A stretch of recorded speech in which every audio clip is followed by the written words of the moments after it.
It is crazy to think, but going into last season, some considered Jim Harbaugh to be on the hot seat. The 2020 season was a disaster for Michigan, and the program looked like it could be going in the wrong direction. Rather than panicking, Michigan and Harbaugh decided to put together a prove-it deal. Harbaugh would reinvigorate his staff, which changed the culture of the program, and since then, the Wolverines have seemingly been unstoppable. But how did Jim Harbaugh turn things around at Michigan and save his job? Stay tuned to find out. When Jim Harbaugh arrived in Ann Arbor in 2015, there were high expectations for the Wolverines program and a lot of hype.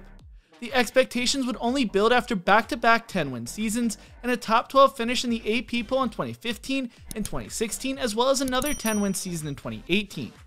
The Wolverines went to 5 straight bowl games to start the Harbaugh tenure, and going into the 2020 season, expectations were extremely high. While there was a lot of good surrounding the program, there was also some cause for concern. At the time, Harbaugh was 0-5 against Ohio State and 2-12 against top 10 teams. He had also failed to lead the Wolverines to the Big Ten championship game as well. When Harbaugh took over, the Michigan program was at an all-time low. Chris Peterson from Fanside wrote a few years back, Brady Hoke and Rich Rod destroyed Michigan football. In 7 years, the Wolverines won 8 games or more just twice. They were also 5-21 against ranked opponents from 2008 to 2014. 2020 would be a prove-it year for Harbaugh with 2 years left on his contract. Things would not go Michigan's way in 2020, going 2-4 during the shortened COVID season. Harbaugh would sign an extension to his contract, but his contract was also restructured. There were a lot of questions surrounding the Michigan staff and the mediocre expectations. There was a dire need for a culture change according to many, and Harbaugh would try to inject new energy into that culture with 6 new coaching hires, including defensive coordinator Mike Macdonald. The program needed to get back to its winning ways and needed to beat Ohio State in 2021. Going into the season, CBS Sports' Dennis Dodd wrote, "We don't have to tell you, Michigan sent the message loud and clear. Win now." The 2-4 mark in 2020 tied for the worst of the Harbaugh era. Before the season, he was the only Power 5 coach with less than 2 years on his contract, making it difficult to recruit. The result? An incentive-laden deal through 2025. The only factor that keeps Harbaugh from a 5. After 6 years of being slapped around by Ohio State, the burden is on Harbaugh, who still hasn't so much won a division as an FBS coach. The extension was signed in time to land a class that included 5 top 100 players. Now the task is developing a difference-making quarterback and beating Ohio State, neither of which Harbaugh has been able to accomplish yet. If he does, it will be one of the greatest rallies of Captain Comeback's career. Michigan started the 2021 season off by going 5-0, which included a big win over my Wisconsin Badgers in Madison. The staff shakeup looked to be paying off as the offense finally had an identity, and the defense continued to play well, led by future top 5 pick Aiden Hutchinson. A close road win over Nebraska and a blowout victory over Northwestern set up a top 8 matchup against in-state rival Michigan State in the snow in East Lansing. Michigan took a 30-14 lead halfway through the third quarter and had a 92.1% chance of winning. But the Spartans would come back to win 37-33, behind Kenneth Walker's 197 yards rushing and 5 touchdowns on the ground. Michigan would go on to beat Indiana, Penn State, and Maryland to head into the Ohio State game 10-1 and ranked number 6 in the country, with the Buckeyes ranked as the second best team in the nation. The most important game of the season and the game the Wolverines had been preparing for all season.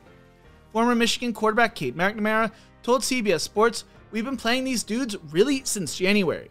Every workout, every practice, every game, everything we put into the season. It got leaked that we had up on our boards. What are you going to do to beat Ohio State?" That was something we kept in the back of our minds. Critics were already writing Harbaugh off going to the game after the loss to Michigan State earlier in the season.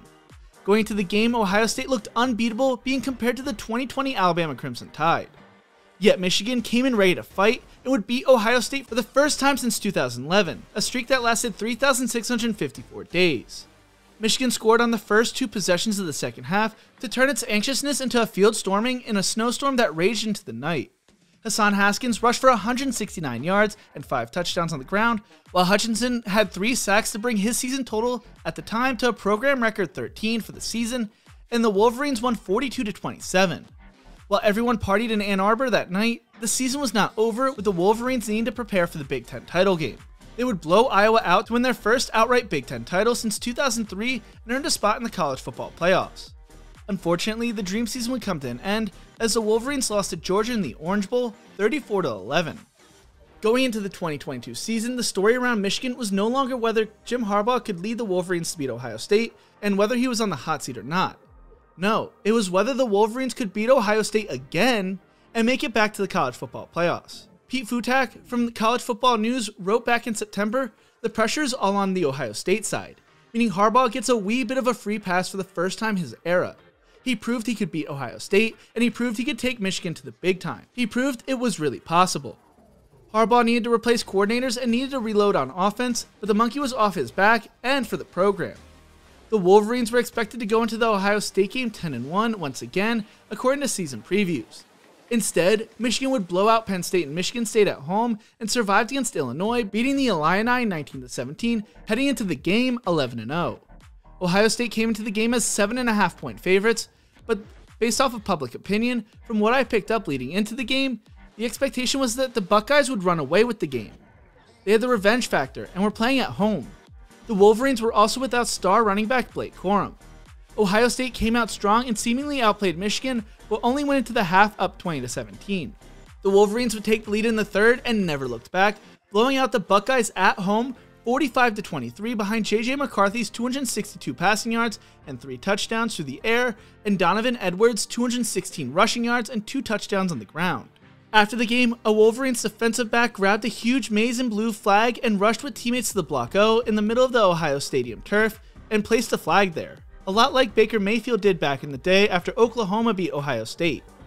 The Wolverines had their first 2-game winning streak in the game for the first time in 22 years. All of a sudden, people were questioning whether Ryan Day could win the big game anymore, much like the narrative was around Harbaugh for many years. The tables had turned from Michigan to Ohio State.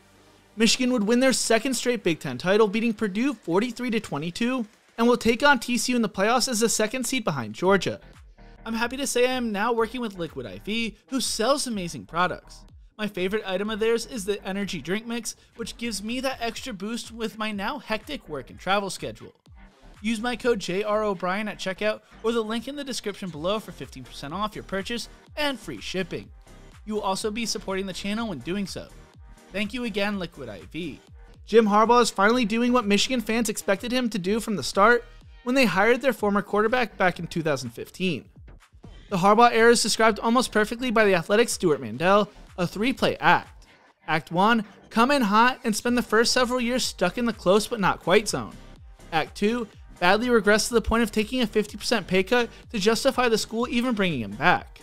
And Act 3, without warning, skyrocket to the point of going 25-2 over 2 seasons, win back-to-back Big Ten titles, and not just beat Ohio State, but wallop them twice. Going to the college football playoff, this year's team is taking what they learned last year to find better results this year.